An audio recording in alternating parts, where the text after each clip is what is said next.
Speaking in Washington, D.C., the NASA leader has invited pressure from the Western governments to check the current political crisis.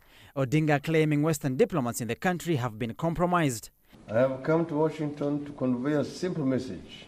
We need a much fuller engagement from the many arms of governance that your country possesses to assist the envoys based in Nairobi.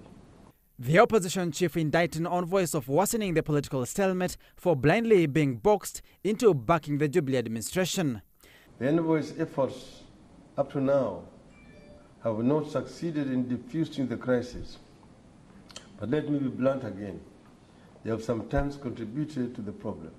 The NASA leader warning that upholding of President Uhuru Kenyatta's re-election will aggravate radicalization of minority of Kenyans who feel excluded from the regime. Odinga claiming the election boycott by some regions dented the re-election exercise, but the insistence from the Jubilee administration pointed at a nation trudging towards dictatorship. It threatens to undo everything we have achieved and tearing apart our democratic and inter-ethnic fabric. Let me be blunt. Kenya is hurtling towards an outright dictatorship.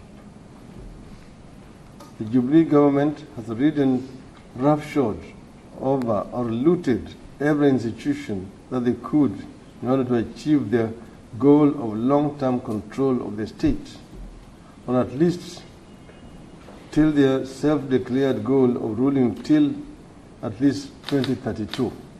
The opposition chief holding that an interim government is the only maneuver from the current murky waters. Odinga rooting for a constitutional review to check the executive powers and the state of devolution before a fresh election can be conducted. A solution must be found in Kenya soon.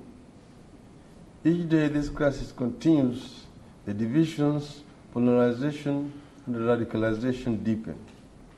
The NASA leader had earlier met a section of the U.S. Congress leaders pushing for the West to pile pressure on Kenya's administration to force for a transitional government. That a credible election is the only option Kenya has to give peace a chance, and even more important, heal a nation that has been torn into angry bits. Odinga is set to jet back into the country over the weekend. Sam Gina, Citizen Live at 9.